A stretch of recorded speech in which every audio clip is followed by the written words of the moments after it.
Update 2. I paid my parents $280,000 debt to save our family house. I gave them the receipt and hugged them. The next day, they sold the house and left the country. They left a note. Thanks for clearing it. We didn't want to live with a loser. I just smiled. Because the house was never the point. The girl who begged to be loved anymore? I was the woman who owned the house now. They were trespassers in a world they thought they built. The first text came in at 2:17 a.m. Where are you? Why is the bank saying the house isn't ours? Call me now. Then 2 missed calls. Then one from Evan. Then one from a Florida number with no name. I didn't answer. I just laid in bed, lights off, phone face down, smiling into the dark. Let them rot in confusion. By morning, they were unraveling. Evan finally left a voicemail. His voice was a brittle mix of rage and panic. You need to fix this, Kelsey. You ruined everything. Mom's having chest pains. Dad's yelling at everyone. You think this is funny? Pour out thousands? You've got 1 day before we take legal action. Legal action? On a home I owned, bought with my money, after being scammed with hugs and crocodile tears? I made myself eggs and coffee while playing the message again, on speaker, loud, just for the echo. Then I sent one group text to all 3 of them. Per Florida law, attempting to sell a home you don't own is fraud. I have full documentation. The sale is void, the funds will be returned to the buyers, and the house is still mine. But since you left so quickly, I figured you wouldn't mind me changing the locks. Silence.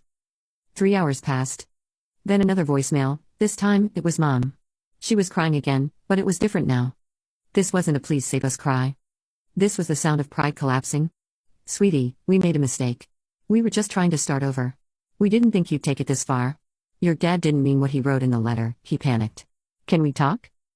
Oh, you don't talk to someone who stabbed you while you were hugging them. You walk away while they bleed out on their own blade.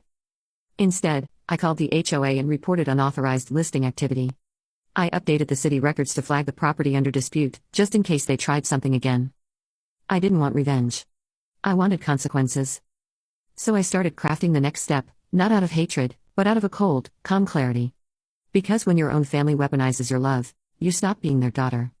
And start being their reckoning. I knew Evan would crack first. He always does. Pressure hits him like a match to dry grass, quick, loud, and useless. He called me from a restricted number. I picked up. Silent. Kelsey. His voice was low. Broken. Claire left me. She took the kids. Said she can't be married to a financially reckless manchild. She found the letter Dad wrote you, the one that said, "Thanks for fixing our credit, loser." He sniffed, then laughed bitterly. She called me a parasite. I didn't say a word. I let him talk. Mom and Dad are sleeping on an air mattress in Uncle Brian's basement. He won't let them stay past next week. They're saying we should come back. Try to work things out. They want to move back into the house. I finally spoke. There is no we, Evan. You made that clear the day you watched me drain my account and didn't even say thank you. Silence. They're your parents, Kels. You really gonna leave them on the street? I smiled so hard it hurt. Funny? That's exactly what they did to me. No more pretending. I wasn't their golden goose anymore. I was the hammer. Over the next few days, I began a transformation. New locks. New furniture. New life. I repainted the hallway, the one that still had my childhood height marks penciled on the trim. Not because I hated my past, but because I was finally done letting it haunt me. Then I got a call. From a lawyer. Their lawyer. He asked if I'd consider amicable restitution.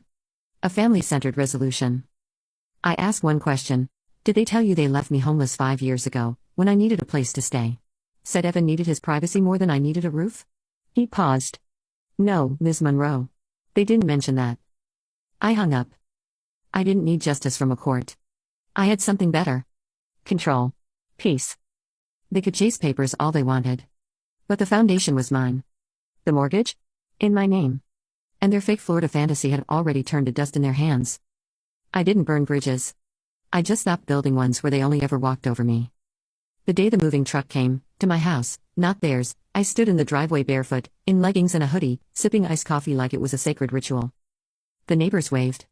Some even came over to ask if my parents were moving back in. I smiled. No. Just cleaning out the past. Making space for a future that actually belongs to me. Inside, I opened the hallway closet. Found Mom's old wedding album. Evan's high school trophies. Dad's dusty box of important documents, insurance he never paid, tax forms he never filed. I boxed it all. Labeled it, returned to sender. taped it shut. Then I drove it to Uncle Brian's. When he opened the door, the smell of stale coffee and unwashed laundry slapped me in the face. I could see them behind him. Mom, hair frizzy. Dad, sunken eyes. Evan, on the floor in sweats, scrolling like a ghost. This is where our story comes to end. Dear listeners, please share your thoughts in the comments section below, and don't forget to like, share, and follow. Thanks to all for your support.